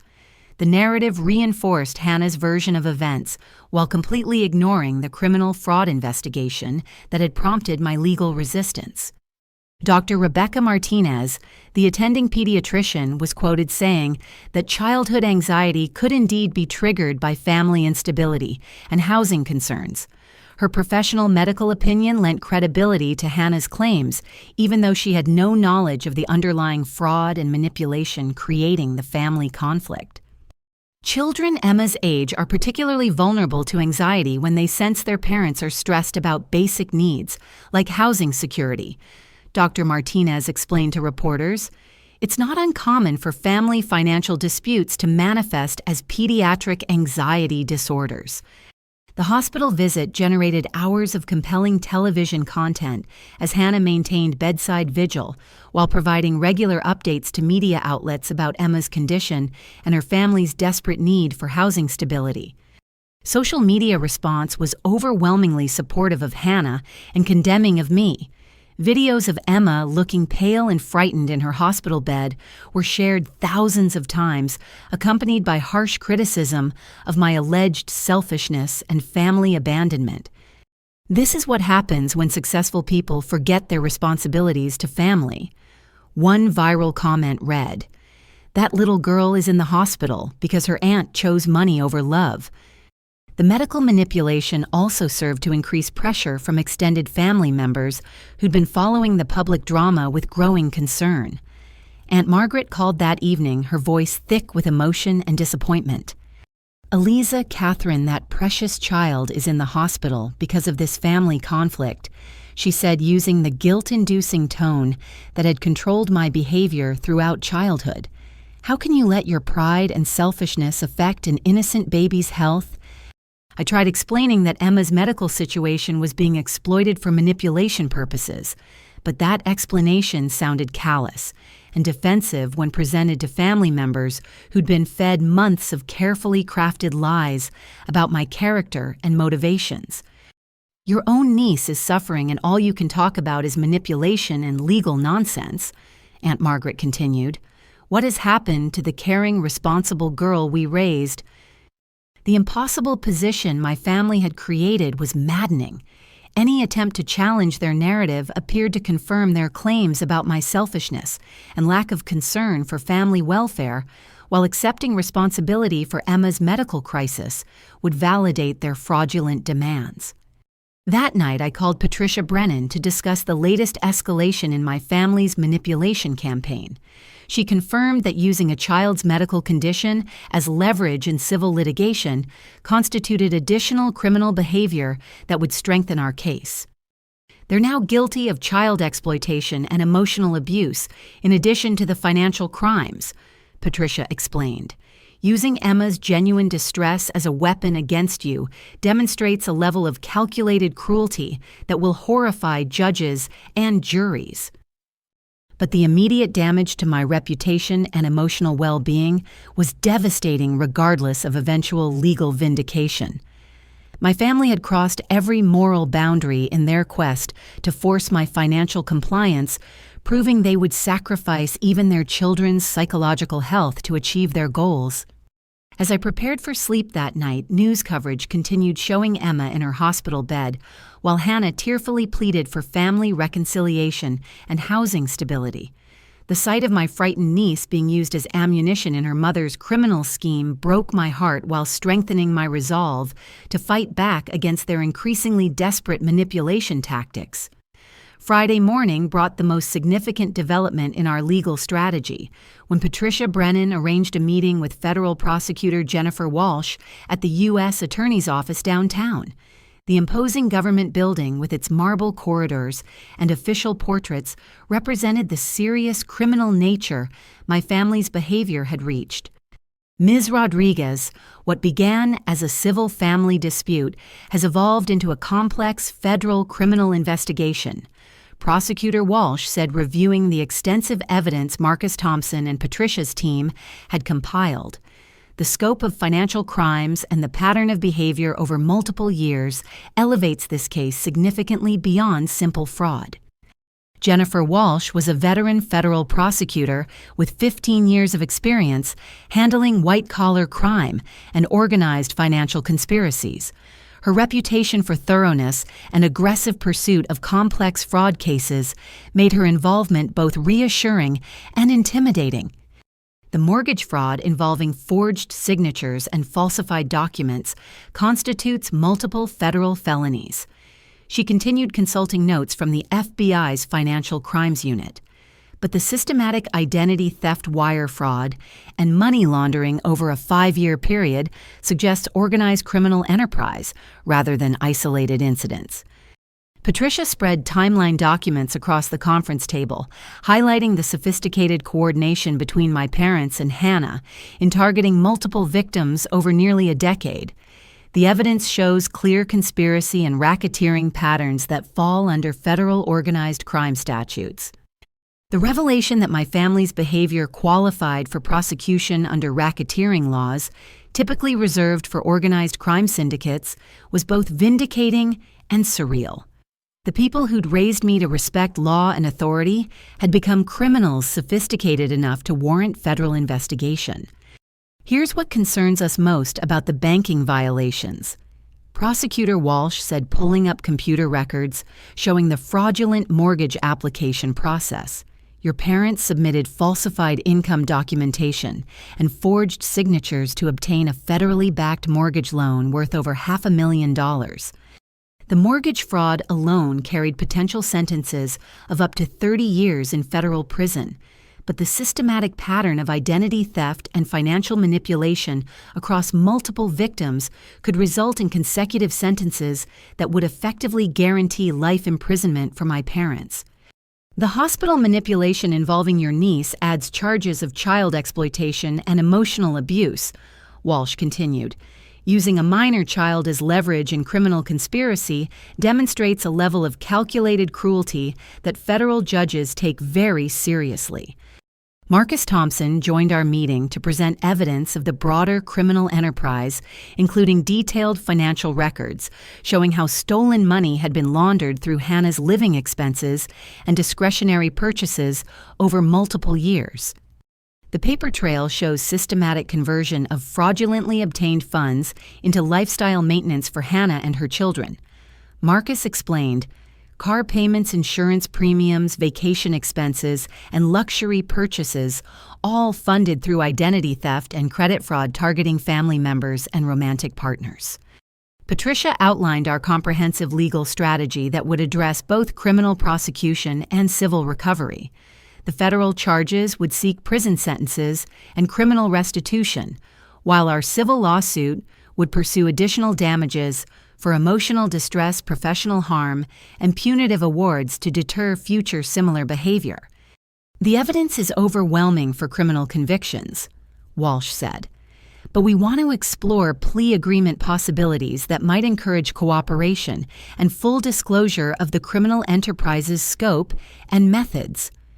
The possibility of plea agreements raised complex emotional questions about my willingness to accept reduced sentences for family members who'd systematically betrayed and exploited me for years. Part of me wanted maximum penalties for their crimes, while another part hoped they might eventually acknowledge their behavior and seek genuine redemption. What kind of sentences are we looking at for full prosecution versus plea agreements? I asked. Without cooperation, your parents face 15 to 25 years in federal prison, Walsh replied. Hannah could receive 10 to 15 years depending on her level of participation versus victimization by your parents' manipulation. The plea agreement options would require full financial disclosure cooperation in identifying other victims and acceptance of responsibility for criminal behavior in exchange for reduced sentences and supervised probation rather than extended imprisonment. We need to consider that prison sentences won't help you recover stolen funds or repair damaged relationships, Patricia added. Plea agreements with restitution requirements might better serve your long-term interests. The meeting concluded with a clear timeline for federal charges being filed within 2 weeks, giving my parents and Hannah opportunities to consider cooperation and plea negotiations before facing the full weight of criminal prosecution. Walking from the federal building to Patricia's office, I felt a mixture of vindication and sadness that my family's criminal behavior had necessitated involvement of federal law enforcement and prosecutors. The legal system would ultimately deliver justice, but it couldn't restore the family relationships their betrayal had destroyed. How do you feel about the federal charges? Patricia asked as we reviewed our next steps. Relieved that someone finally believes me, but heartbroken that it came to this, I replied honestly. I never wanted my family to go to prison, but I also couldn't let them destroy my life without consequences. The afternoon was spent preparing for the media strategy that would accompany criminal charges being filed. The public narrative would shift dramatically once people understood the sophisticated criminal enterprise my family had operated, rather than the simple family financial dispute they'd portrayed. That evening, I sat in my apartment reviewing legal documents that would soon transform my parents from concerned family members into federal defendants facing serious prison time. The reversal felt surreal, but it also represented hope for justice and recovery after weeks of systematic attack on every aspect of my life. The battle was far from over, but for the first time since this nightmare began, I felt like I was fighting back effectively rather than simply defending against endless manipulation and emotional terrorism from people who claimed to love me while systematically destroying my security and well-being. The breakthrough in our case came through an unexpected phone call on Monday morning when cousin Sarah contacted Patricia Brennan's office, her voice shaking with nervous energy as she requested an emergency meeting to discuss financial problems with Uncle Richard and Aunt Martha that might be related to Eliza's situation. Sarah arrived at Patricia's office carrying a banker's box filled with financial documents, her usual confident demeanor replaced by obvious anxiety and embarrassment. At 32, she'd always been the family's success story, building a thriving accounting practice while maintaining close relationships with extended relatives who respected her professional expertise. "I've been following Eliza's legal situation in the news," Sarah said, settling into the conference room chair with obvious discomfort. "When I heard about the identity theft and financial manipulation, I realized I might have been a victim of the same scheme without fully understanding what was happening."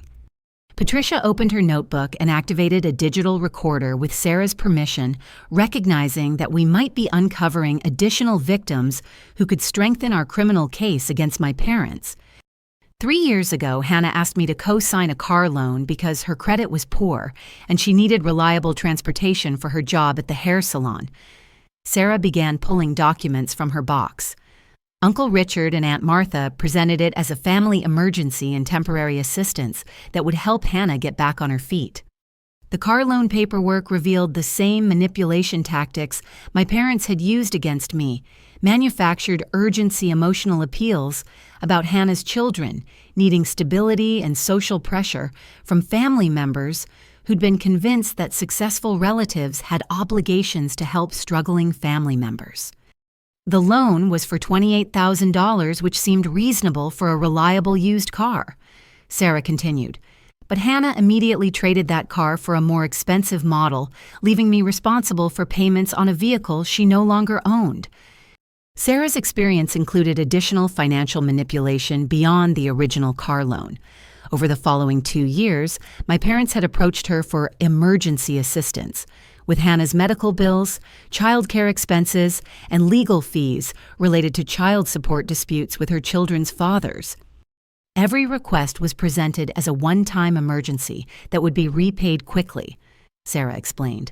But the repayments never came, and new emergencies always seemed to arise just as I was starting to question the pattern. Patricia took detailed notes as Sarah described the emotional manipulation tactics that accompanied each financial request, guilt about family loyalty comparisons to her professional success versus Hannah's struggles, and subtle threats about being excluded from family gatherings if she didn't demonstrate appropriate generosity. Uncle Richard specifically mentioned that other family members were contributing to Hannah's support and that my refusal to help would make me appear selfish and uncaring compared to relatives who understood family obligations.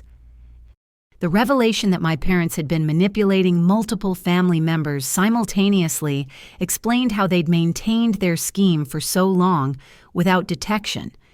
Each victim believed they were the only family member being asked for assistance, preventing communication that might have revealed the larger pattern of exploitation.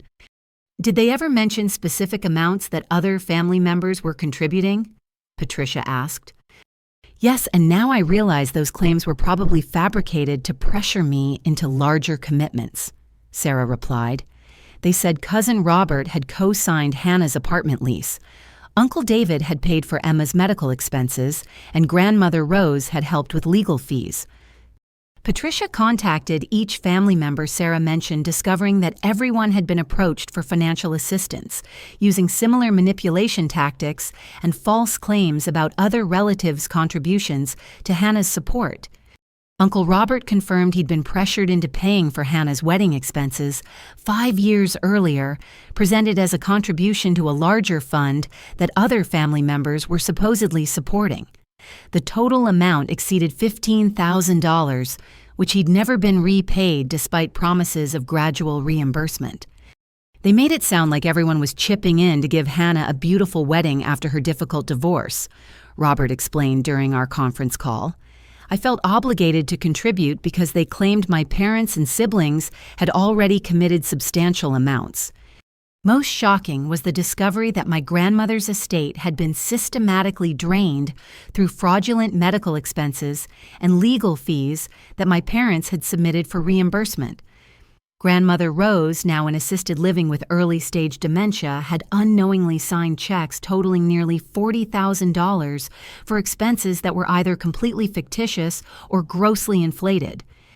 The assisted living facility's financial administrator became suspicious when the medical expense reimbursements exceeded Grandmother Rose's actual medical costs by significant amounts, Patricia explained after speaking with the facility's management. The pattern of exploitation extended across 3 generations of our family, with my parents identifying and targeting any relative who achieved financial stability or had access to resources that could benefit Hannah's lifestyle. Marcus Thompson's investigation revealed that the total amount stolen from extended family members exceeded $150,000 over 8 years, representing a systematic criminal enterprise that had operated with remarkable sophistication and cruelty. Your parents created a family-wide Ponzi scheme, Patricia explained. Each victim was told that other family members were contributing, creating artificial social pressure, while preventing communication that might expose the larger fraud. The emotional impact of learning that my beloved grandmother had been systematically defrauded by her own son was devastating. Grandmother Rose had always been our family's moral center, teaching values of honesty, integrity, and genuine care for others that my parents had completely abandoned in pursuit of financial gain. But the discovery also provided crucial evidence for our federal case and connected us with additional victims who could testify about my parents' long-term pattern of financial manipulation and family exploitation. Will these family members be willing to cooperate with the criminal prosecution? I asked. They're eager to see justice, Patricia replied. Everyone feels embarrassed about being manipulated, but they're also angry about the systematic betrayal of family trust and values. That evening, I called Sarah to thank her for coming forward and exposing the broader scope of my family's criminal enterprise. Her courage in revealing her own victimization had provided evidence that would strengthen our case, while helping other family members understand they weren't alone in being manipulated and exploited. I just couldn't stand watching you go through this alone when I knew there was more to the story, Sarah said. Families should protect each other, not prey on each other the way Uncle Richard and Aunt Martha have been doing. The revelation that my parents had systematically victimized our entire extended family transformed my understanding of their behavior from targeted manipulation to organized criminal enterprise that had operated under our noses for nearly a decade.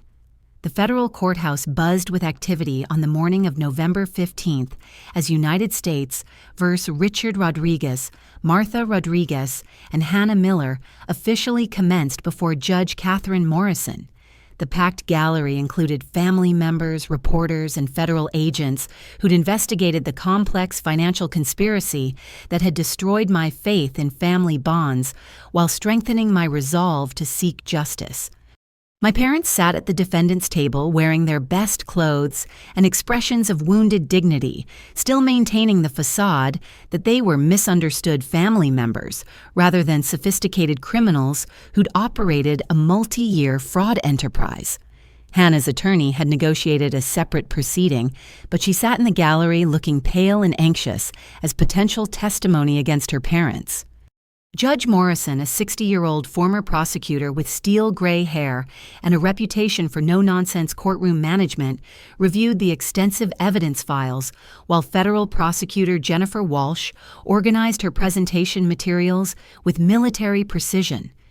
This case involves systematic financial fraud, identity theft, and conspiracy to commit multiple federal crimes over an extended period.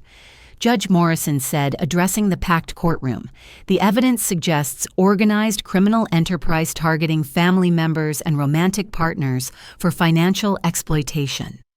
Walsh's opening presentation methodically outlined the scope of my parents' criminal behavior, using PowerPoint slides and financial documents to demonstrate how they'd operated their fraud scheme with sophisticated coordination and long-term planning. The defendants maintained detailed files on potential victims, monitored credit reports and career advancement, and systematically created false documentation to support fraudulent financial obligations. Walsh explained displaying evidence that made my parents appear more like organized crime figures than misguided family members. The prosecution's case included testimony from Marcus Thompson, who presented timeline evidence showing 8 years of systematic financial manipulation, targeting 7 different victims. Each case followed identical patterns: identification of financially successful individuals, cultivation of artificial obligations through emotional manipulation, and creation of fraudulent documentation to support collection efforts.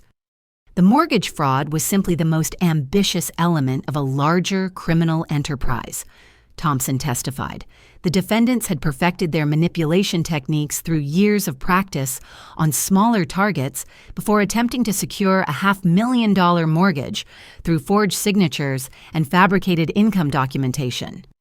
My parents' defense attorney, a nervous-looking man named William Preston, attempted to portray their behavior as misguided family loyalty rather than criminal conspiracy. His strategy relied on emotional appeals about family obligations and cultural expectations of supporting struggling relatives. My clients genuinely believed they were helping their daughter achieve stability for her children, Preston argued. Their methods may have been inappropriate, but their intentions were loving and protective rather than criminal and exploitative.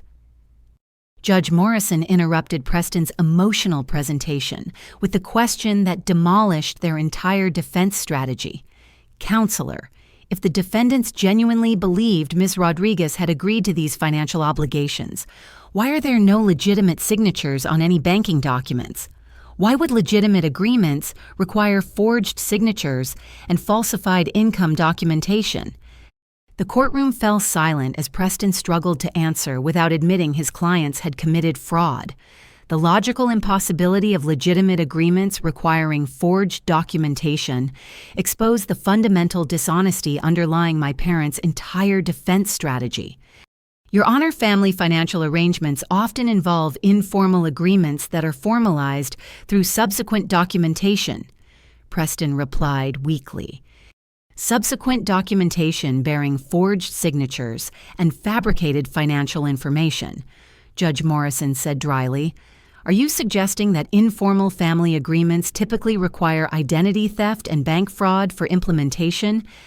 Preston's face flushed red as he realized his defense strategy was crumbling under judicial scrutiny.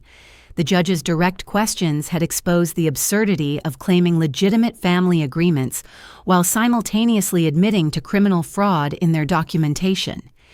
Furthermore, Judge Morrison continued, how do you explain the defendant's systematic targeting of multiple family members using identical manipulation tactics and fraudulent documentation methods over an 8-year period? Does your theory of misguided family loyalty account for organized criminal enterprise? The courtroom tension was palpable as my parents' carefully constructed facade of concerned family members dissolved under the weight of overwhelming evidence and judicial logic. Their defense attorneys' attempts to maintain sympathy for their position became increasingly desperate and unconvincing. Hannah suddenly stood up in the gallery, her voice trembling as she addressed the court without permission. Your Honor, I need to tell the truth about what really happened." Judge Morrison allowed Hannah to approach the bench after warning her about the legal implications of spontaneous testimony. Hannah's decision to cooperate with the prosecution in exchange for reduced charges had been negotiated weeks earlier, but her public confession in open court carried dramatic weight that courtroom observers would remember for years.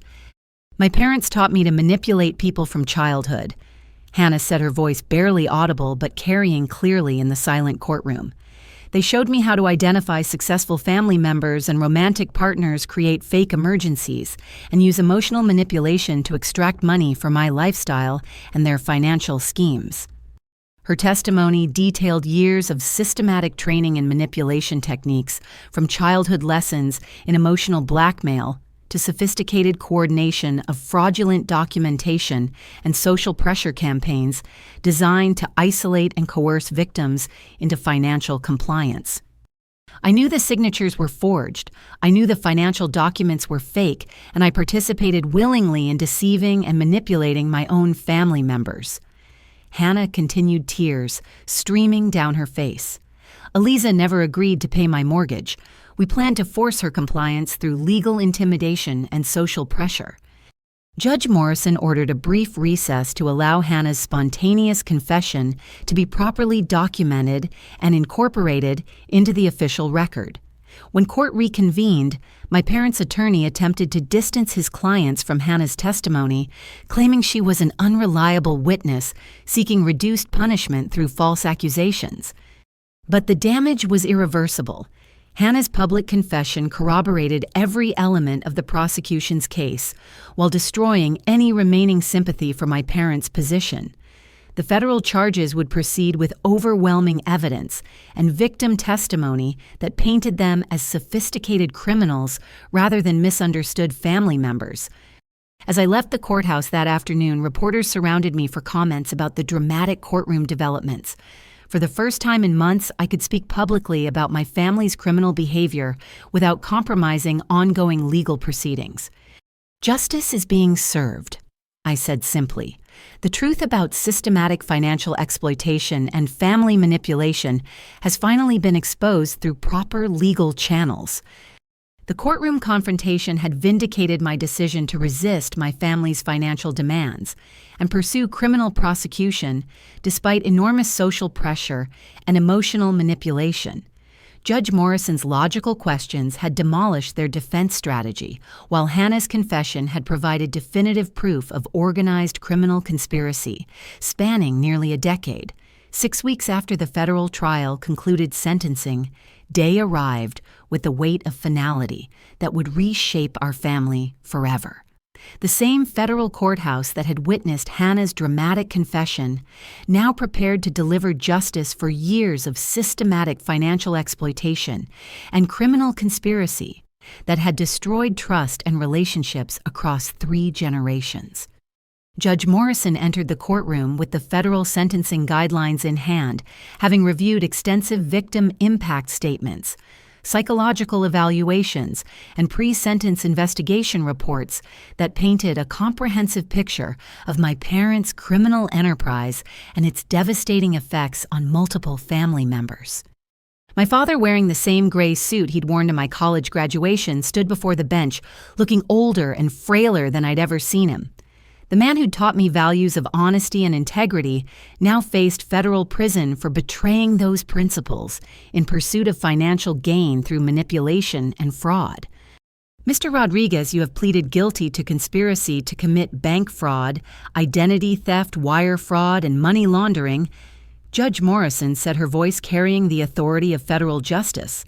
"The evidence shows systematic criminal behavior over 8 years targeting family members who trusted and loved you." The federal sentencing guidelines recommended 4 to 6 years imprisonment, but Judge Morrison had discretion to consider mitigating factors, including my parents' age, health conditions, and willingness to cooperate in identifying other victims and recovering stolen funds. "The psychological evaluation indicates you demonstrate genuine remorse for your actions and understanding of the harm you caused to family relationships," she continued. However, the sophisticated nature of your criminal enterprise and the duration of your fraudulent activities require significant consequences. Judge Morrison sentenced my father to 3 years in federal prison, followed by 3 years supervised probation, during which he would be required to make full restitution to all identified victims and participate in financial responsibility counseling programs. My mother's sentencing reflected her secondary role in the conspiracy, but acknowledged her active participation in emotional manipulation and document falsification. She received 18 months imprisonment, followed by 4 years supervised probation with similar restitution and counseling requirements. Mrs. Rodriguez, your manipulation of family emotional bonds to facilitate financial crimes represents a particularly cruel aspect of this criminal enterprise, Judge Morrison explained. You weaponized love and trust as tools for theft and exploitation. Hannah's sentencing had occurred separately the previous week, where her cooperation with federal prosecutors and genuine remorse had earned her probation instead of imprisonment. She received 5 years supervised probation, during which she was required to maintain employment, participate in financial counseling, attend parenting classes, and make graduated restitution payments to family members.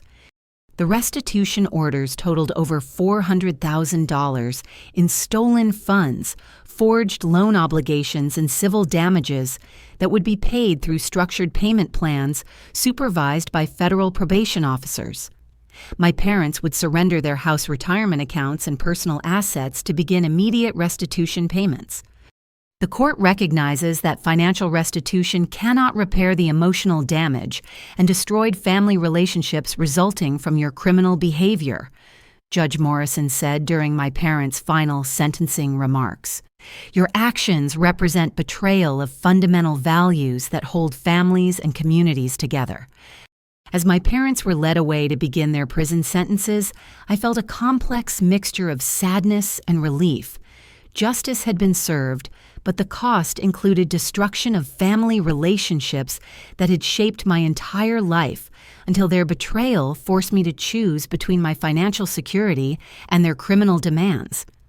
Hannah approached me in the courthouse hallway afterward, her expression combining shame with tentative hope for eventual reconciliation. Her transformation during the legal proceedings had been remarkable, as federal prosecution and mandatory counseling had forced her to confront the manipulation tactics she'd learned from childhood and used throughout her adult relationships. Eliza, I know I don't deserve forgiveness, but I want you to know I understand what I did was wrong. She said, her voice steady but humble. The counseling has helped me realize I was taught to see successful people as resources to be exploited, rather than individuals deserving respect and autonomy. Her acknowledgement of responsibility felt genuine, supported by months of consistent behavior change and cooperation with authorities, rather than continued manipulation and excuse-making that had characterized her previous attempts at reconciliation. I've started working full-time at a financial services company where I'm learning legitimate ways to manage money and build stability for my children, Hannah continued. It's harder than manipulating family members, but it's honest work that I can be proud of. The conversation was awkward but represented the first authentic communication we'd shared in years. Hannah's participation in criminal conspiracy had destroyed my trust, but her cooperation with justice and genuine efforts toward personal change suggested possibility for eventual healing, though full reconciliation would require years of consistent, honest behavior. Extended family members had responded to the criminal convictions with mixture of relief, anger, and embarrassment about being manipulated for so many years. The restitution orders would provide financial recovery, but the emotional scars from systematic exploitation and betrayal would take much longer to heal. Cousin Sarah had emerged as an unofficial family leader during the crisis, organizing support for grandmother Rose and helping other victims navigate the complex legal and financial recovery processes. Her courage in exposing the broader fraud had strengthened our case while demonstrating the family loyalty and integrity my parents had abandoned. It feels strange that prosecuting Uncle Richard and Aunt Martha was necessary to protect our family from them, Sarah said during a gathering of fraud victims at her house the week after sentencing. But their criminal behavior left us no choice except legal action or continued victimization. The family dynamics were slowly stabilizing around new leadership that prioritized honesty, accountability, and genuine mutual support rather than the manipulation and exploitation that had characterized my parents' approach to family relationships. As I drove home from the courthouse that final day, I passed the house where I'd grown up, learning values my parents had systematically betrayed in pursuit of financial gain. The building looked smaller and shabbier than I remembered, stripped of the warm memories that had been poisoned by discovering the calculated manipulation underlying our family interactions. But I also felt hope for rebuilding authentic relationships with family members who demonstrated genuine care and integrity throughout the crisis. The legal battle had revealed who could be trusted and who prioritized honesty over convenience, providing foundation for healthier family dynamics moving forward. 18 months after that shocking family dinner that began this nightmare, I stood in the kitchen of my new home, a charming 3-bedroom house in a quiet neighborhood, 30 minutes from my childhood memories, but light years away from the manipulation and betrayal that had nearly destroyed my faith in family bonds. The federal court's final restitution order had awarded me $550,000 in damages, covering all fraudulent debts, legal expenses, credit restoration costs, and compensation for the emotional distress and professional damage my family's criminal enterprise had inflicted. The money represented not just financial recovery, but legal vindication of my decision to resist their demands, despite enormous pressure. My credit had been completely restored through federal intervention, with all fraudulent accounts removed, and my credit score returning to excellent status that reflected my actual financial responsibility, rather than my parents' criminal theft. Morrison Financial Group had not only reinstated my full professional responsibilities, but promoted me to portfolio director in recognition of my integrity throughout the crisis. The promotion came with substantial salary increase and management responsibilities that demonstrated my colleagues' restored confidence in my professional judgment and ethical standards.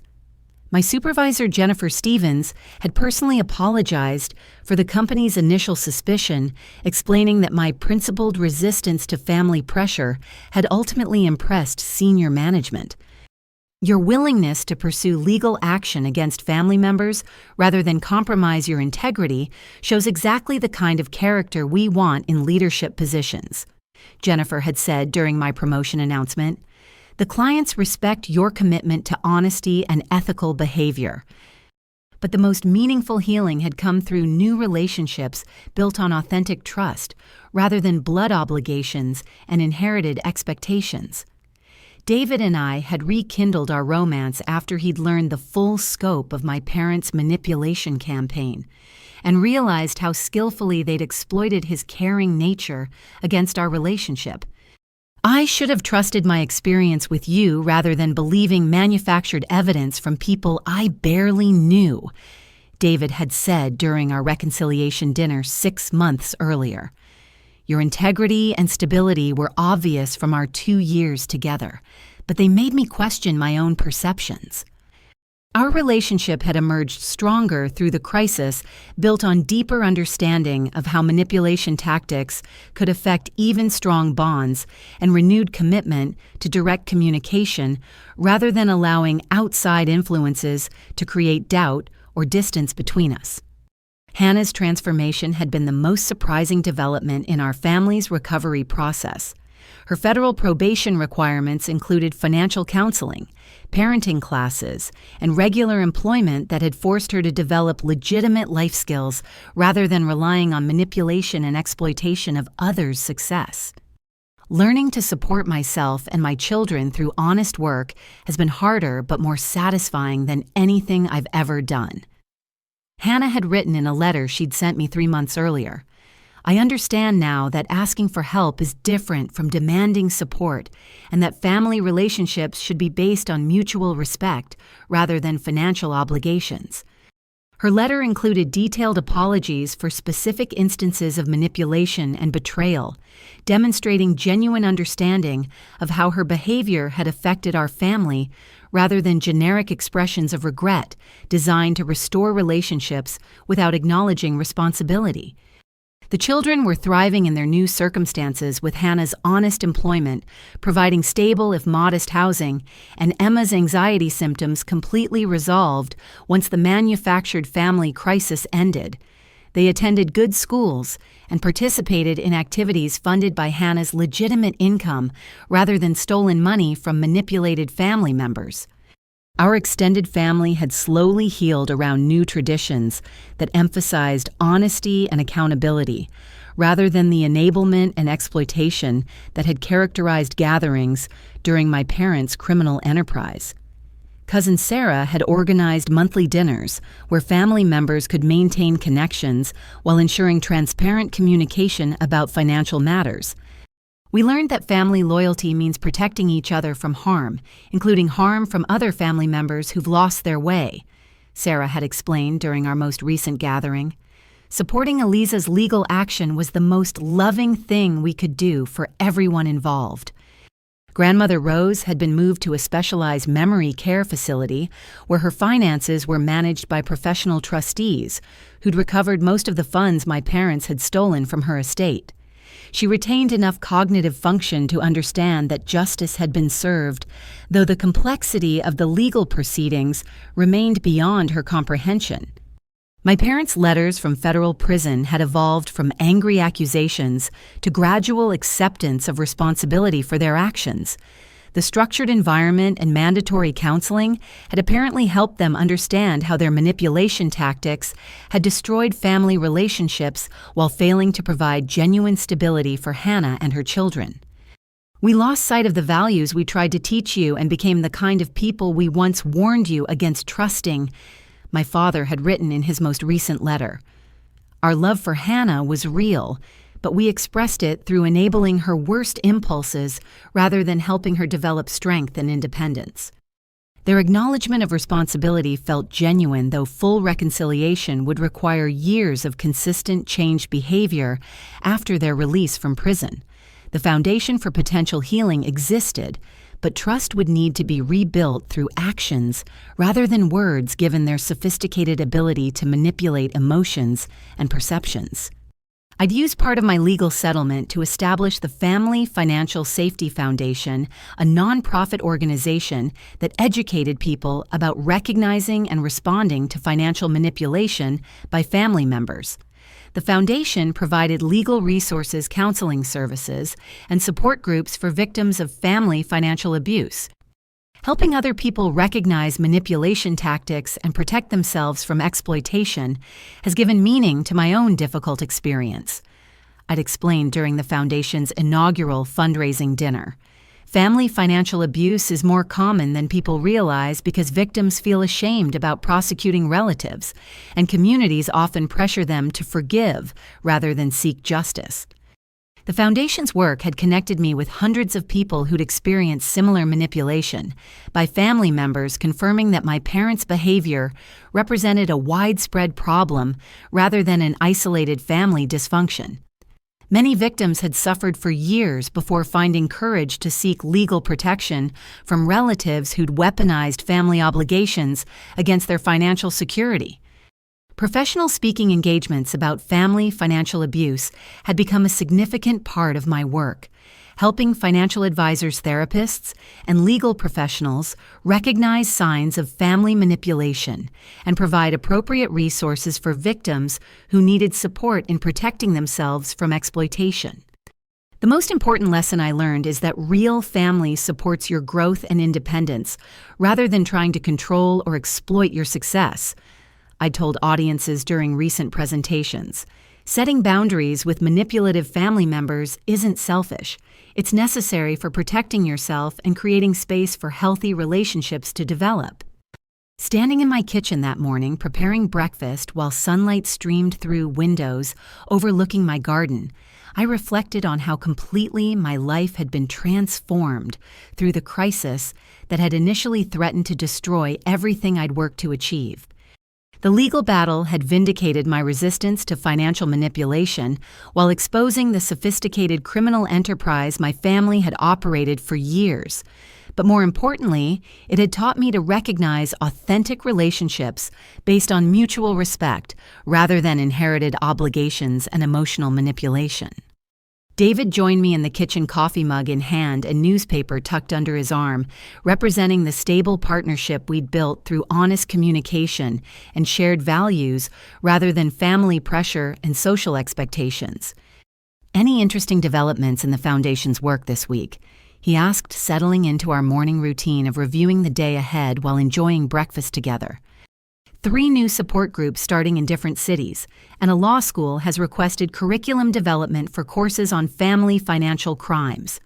I replied, noting how naturally our conversation flowed around meaningful work rather than family drama or financial stress. The Foundation's growth had exceeded my expectations, demonstrating widespread need for education and support services addressing family financial manipulation.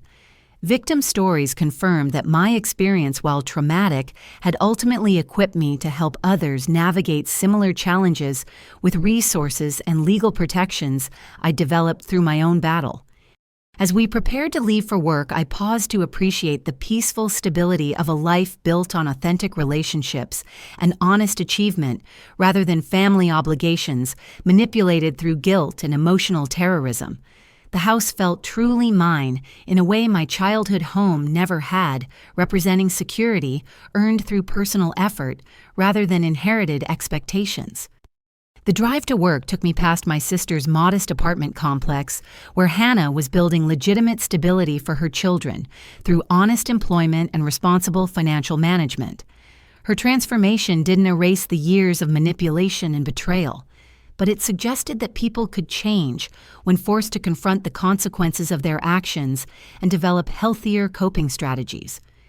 At the office, my promotion had brought new challenges and responsibilities that utilized both my financial expertise and the crisis management skills I developed during the family legal battle. Colleagues respected my integrity and judgment, knowing I'd chosen professional ethics over family pressure when faced with difficult choices. "Your experience taught all of us about the importance of protecting client interests, even when personal relationships create conflicting pressures," Jennifer Stevens had said during my performance review. "That's exactly the kind of leadership we need in senior management positions." The afternoon brought news that 3 more family financial abuse cases had been successfully prosecuted using legal strategies our foundation had helped develop and promote. Each victory represented another family protected from systematic exploitation and manipulation by relatives who'd forgotten that love should nurture rather than control and exploit. As evening approached, I returned home to prepare for a dinner party with friends whose relationships had survived and strengthened through my family crisis. These were people who'd offered genuine support during difficult times rather than judgment or pressure to forgive and forget criminal behavior for the sake of family harmony. To friendship based on honesty and mutual respect. Sarah toasted during our gathering, raising her wine glass in celebration of relationships that had proven authentic through adversity. And to Eliza's courage in protecting all of us by refusing to enable manipulation and abuse.